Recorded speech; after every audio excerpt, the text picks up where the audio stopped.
Hello, all suited and booted today. I'm doing this on my lunch break at work. This is how peak things actually are at the moment. Obviously the Premier League is coming thick and fast. Most of the games are going to be played over sort of like a 3-4 day basis at this moment in time because there's so many games to get through. But we'll go through match day 18. I realised there was a game yesterday, which is obviously match day 19, where Liverpool got absolutely folded like a napkin. But we'll get into that a little bit later on. But we'll start match day 18. West Ham versus Brentford ended 2-0. I did call this a draw initially. West Ham at the moment just aren't very good, and I don't really know what kind of different variations David Moyes can use in relation to that squad being any better. The combinations don't seem to be working. They seem to be easy to pick off. Brentford seem to be going from strength to strength. Currently now in the top 8, I believe it is. Top 8, top 7, top 8. Currently the best side in West London, Chelsea. Just so you are aware, Chelsea actually are the third best team in West London at the moment, because I think Fulham are above them as well. Mad thing. But good win for Brentford at West Ham. Obviously, Brentford drew with us last week 2-2 at the G-Tech.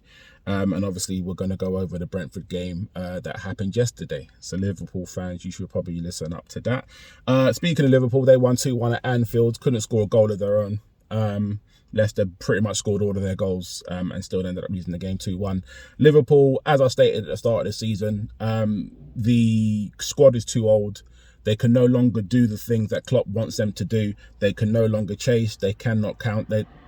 I mean, there isn't much that Liverpool can do these days with the players that they've got. I think literally every single one of their squad, barring maybe Harvey Elliott and Trent Alexander-Arnold, are all in their 30s.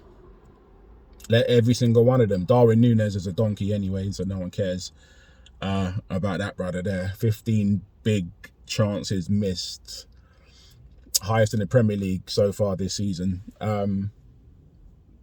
It's looking like a mess for them. I don't understand the whole signing of Cody Gakpo, considering they had other positions that they should have prioritised. And it's manifesting in a way that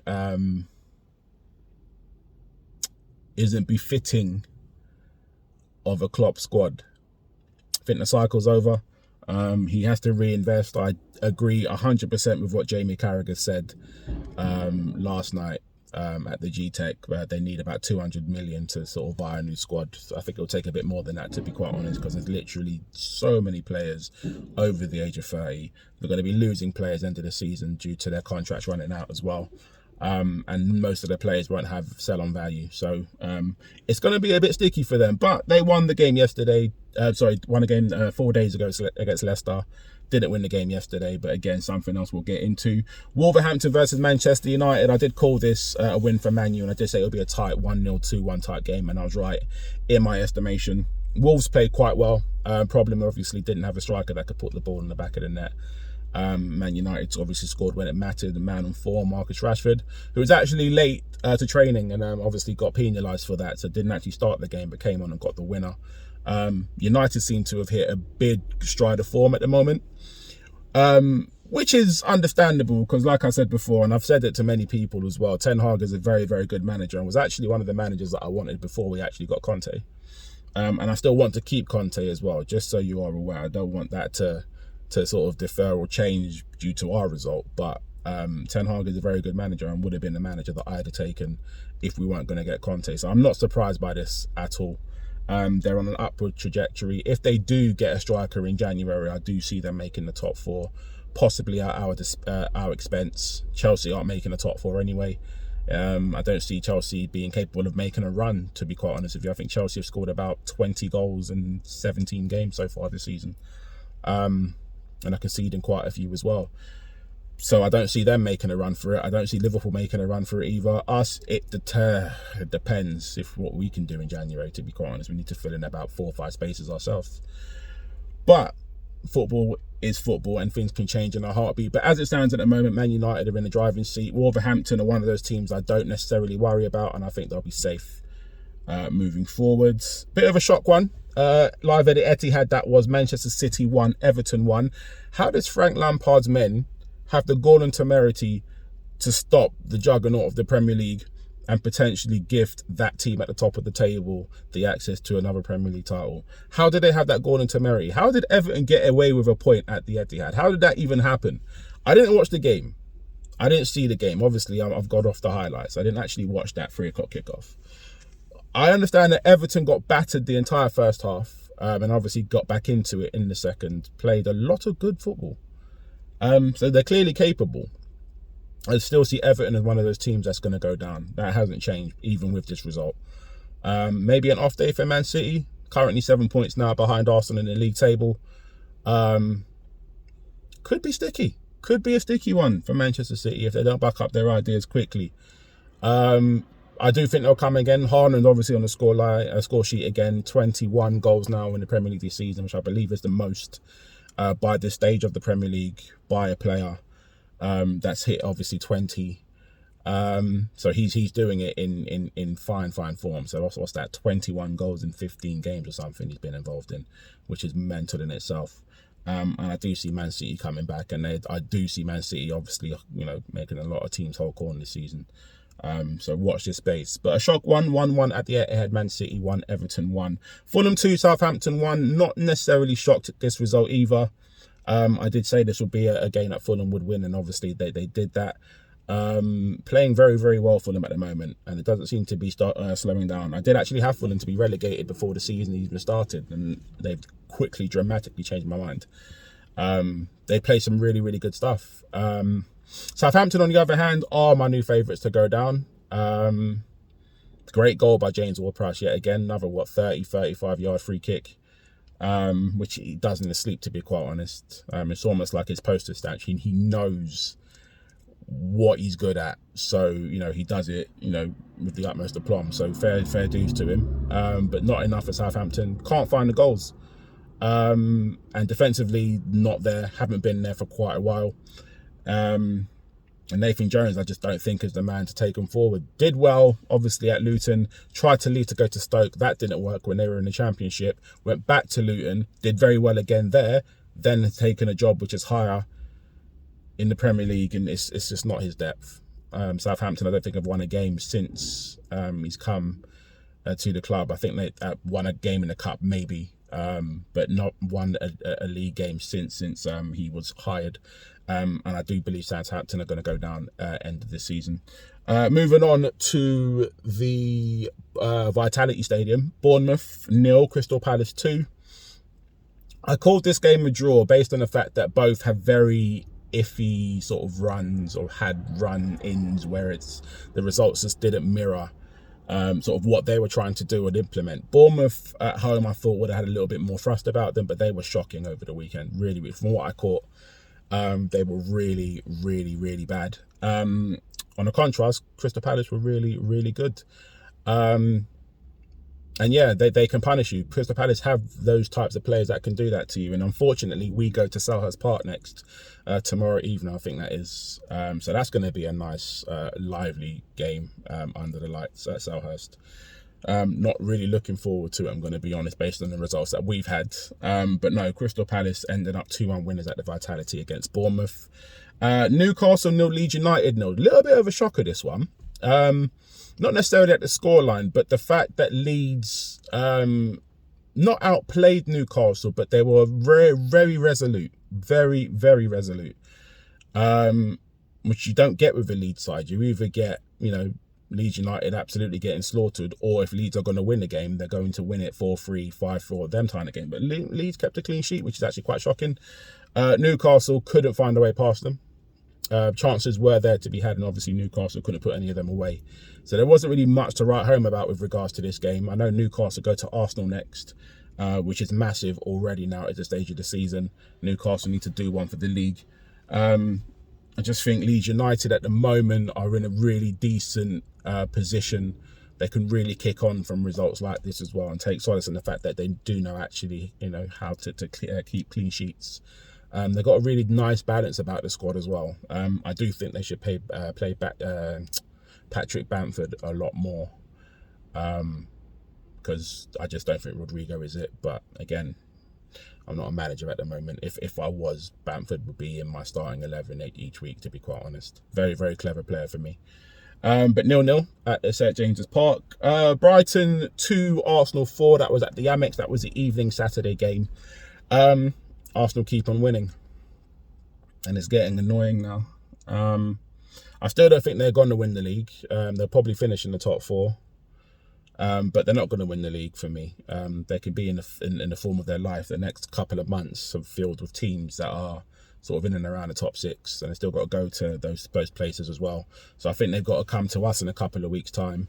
Newcastle go there tonight. They've got Manchester City in close succession as well over the course of the next couple of months. Liverpool are in there somewhere sort of like March, April potentially. Still got to go to places like Leicester. I'm just picking names because obviously I did sort of have a skim over their fixtures to see when they're going to slip up, but they will. And when they do come toppling down the table, then it'll be funny.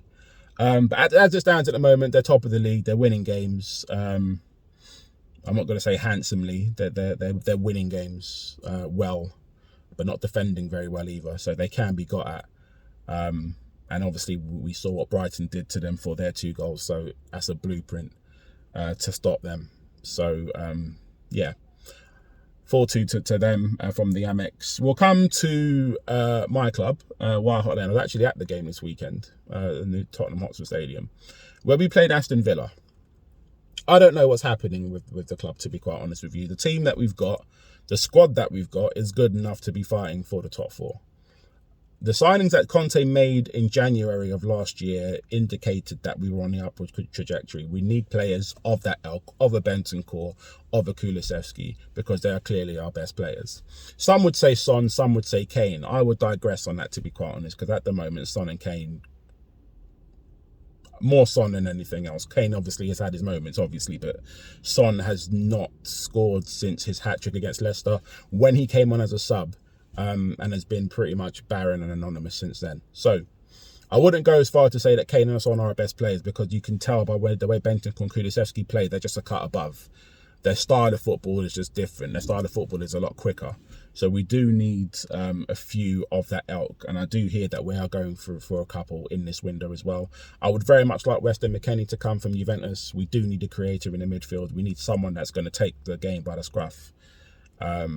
And drive upfield from the middle. Basuma could do that, hasn't been doing so. Bentancur isn't really that type of player, but he can do it as well. But we do need someone in there. We need another body. And it's starting to show, and it's painful. We didn't go for Christian Eriksen in the summer, especially when he was offered to us as well. And he actually would have came back.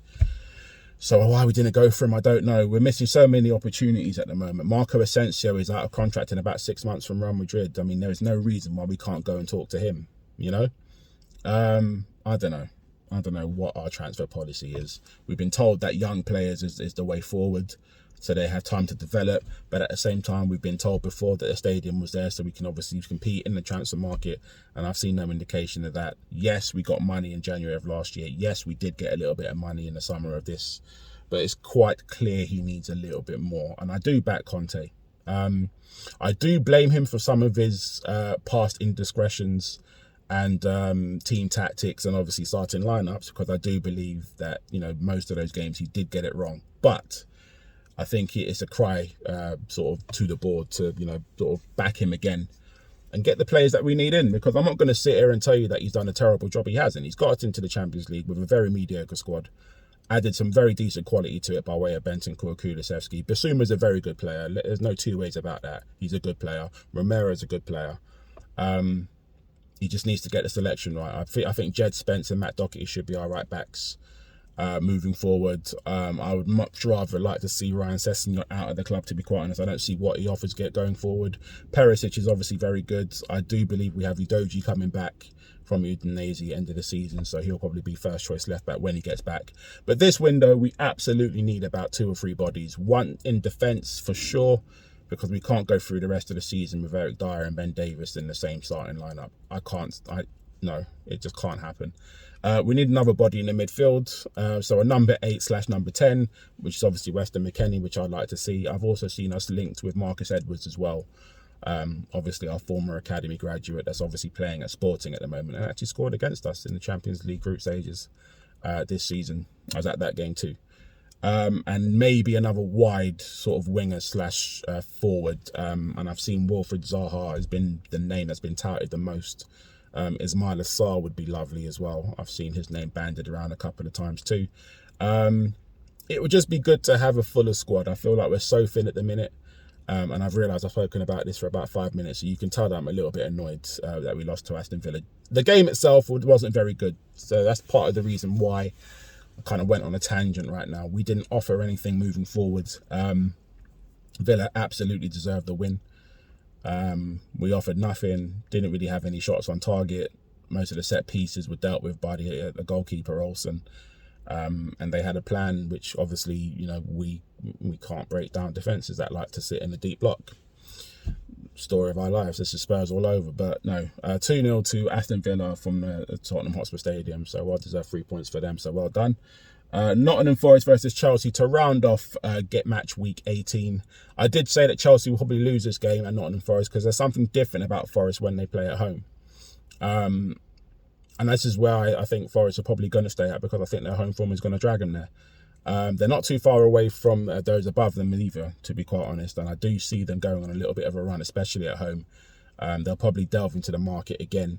But for what I saw, Nottingham Forest, not so great in the first half, absolutely dominated the ball in the second half. And Chelsea didn't really have anything to answer to. Chelsea could have lost it and probably should have. But as it stands, 1-1. Chelsea, I think, are 9th in the league. They've got a horrible fixture list coming up as well, Chelsea as well, so they need to pick up points from somewhere. Going into match day 19, I was going to say, because obviously this is the part where I give my predictions and obviously what I think is going to happen in certain matches. One game happened yesterday. I did promise we'll go back to it. Brentford 3, Liverpool 1. I would have called this probably a draw because I know how Brentford are formidable at home, and I'm very aware of Liverpool's frailties at the moment. And I think this is going to be a common theme throughout the whole season. And I know a few Liverpool fans need to come down to earth based on that. So, no, great game from Brentford. Liverpool were quite shocking, to be quite honest with you. Had decent facets of play. Not much. There wasn't enough from them. I think Brentford sort of handled them in every sort of portion of the pitch, especially in the midfield. They won every single battle in there, and just had clinical strikers. And Burmo and Vissa both on the score sheet, because I think even Tony was a little bit injured, so he was on the sidelines. No, very, very well done to Brentford. G-Tech Stadium was bouncing yesterday, and Brentford could make a strong case for them getting into Europe, sort of finishing sort of top 7. I can see it. I mean, one of them or Fulham. I mean, it's up for grabs for one of those two. I mean, the way Chelsea are playing at the moment, Chelsea would be lucky to see top half of the table. So, no, Brentford could do this. It could be something that, Brentford fans could look forward to, and I wouldn't begrudge them it because I think they've been fantastic since they've been up. So, good win for them. Another 3 points, and they sit 7th in the league now, if I'm not mistaken. Liverpool will be 6th, Tottenham are 5th. Yeah, that's how it is at the moment. Matches today, we've got... we've got 4 matches today. So I'm going to predict in those matches. So Leicester City versus Fulham, I will go for a Fulham win. It's going to be narrow. I think it will be 2-1. I just think Fulham are in a really decent run of form at the moment, and Leicester were very, very wishy-washy, and I believe they're without James Maddison again, to my knowledge. So I think that will be a Fulham 2-1 win. So Fulham will continue their great start to the season. Arsenal versus Newcastle is the game of the night for me. And as much as I do believe Newcastle will get a draw, there is going to be something jammy, and Arsenal will probably end up winning the game 2-1. Something along the lines of that. I hope it's not, and I hope it isn't true. Newcastle are unbeaten in the last 12 games, and Arsenal are unbeaten in the last 10. So someone's unbeaten run is going to go tonight. And I hope it's Arsenal's. I'm sticking with a 1-1 draw, to be quite honest, because I do believe that Newcastle are good enough to beat them. And Newcastle will probably be Arsenal's toughest test till now. So I'll go with a 1-1 draw at the Emirates, but I'm not holding my breath for Arsenal to do something jammy. So we shall see. Everton versus Brighton at Goodison Park. The last time Everton were at Goodison, I did mention that they'd probably beat Wolves, and that backfired considerably, considering Wolves have no striker and still managed to score 2. So I'm going to go the other way this time, and I'm going to say Brighton are going to win this game quite comfortably 2-0. Alexis McAllister, I read, is back now, back in training. had a nice little celebration for him by way of the World Cup as well. So that was a nice little touch for him. I do see Brighton winning this game 2-0. I think Everton are, even after that draw against Manchester City, I don't think they're going to learn their lessons. And I do see this being quite a simple game for Brighton based on the fact that they play the better football. But again, under the lights, evening games always sort of smell a little bit different, if that makes sense.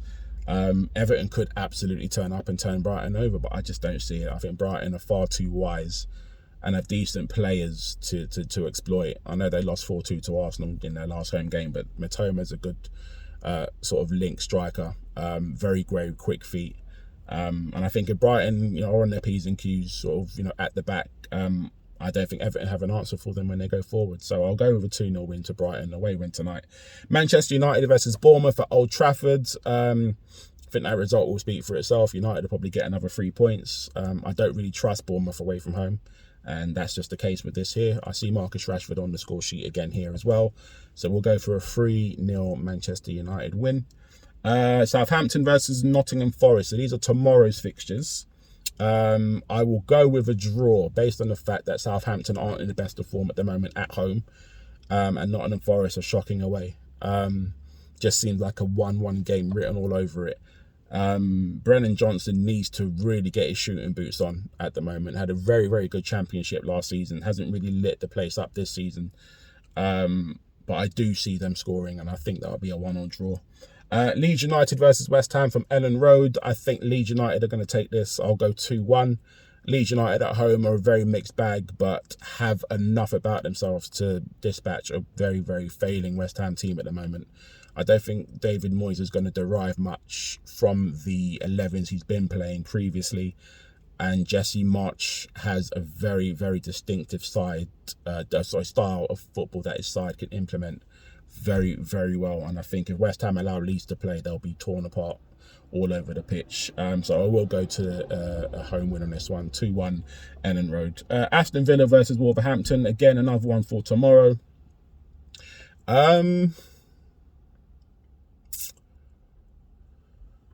It's a derby, so I don't know. I mean, I would say Aston Villa, a home win, would probably do the trick.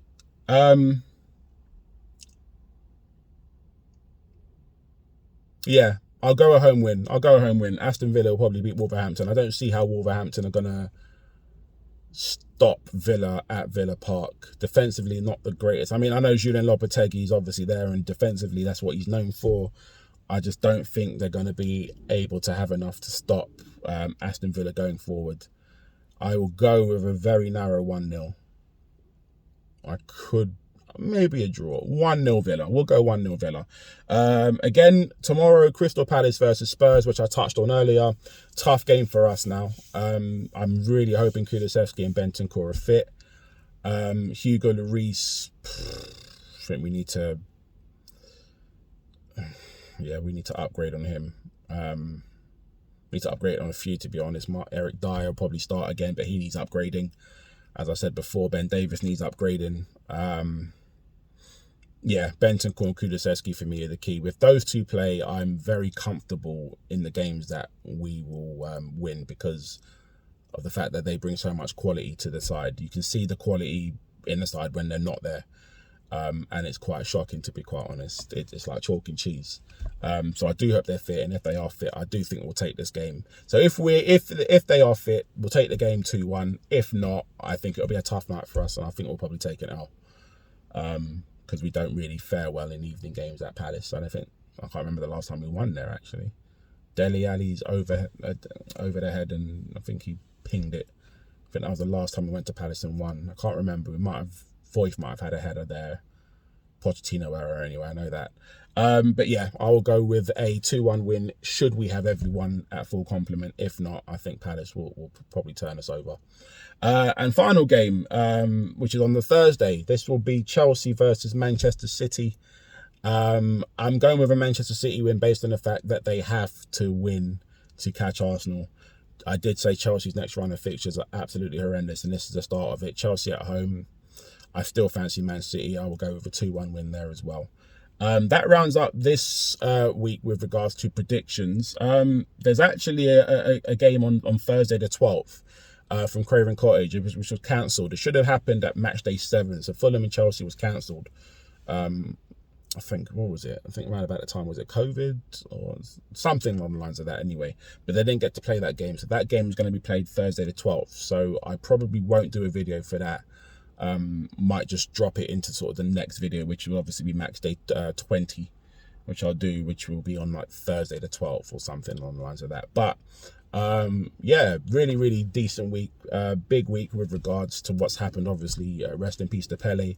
I was meant to mention him in my last video, and obviously with everything going on at the moment, didn't get around to doing that. But I wanted to say, rest in peace to Pele, one of the greatest players I've ever seen. I mean, I say seen, didn't watch him live, but from what I know and from what I've obviously seen online, and obviously the World Cups he won, little bit like Diego Maradona with regards to not necessarily watching him play live, but from what I've seen, phenomenal player, and everyone's paying homage to him, which is obviously nice to see. I am seeing FIFA beg it a little bit though by asking every country to name a stadium after him.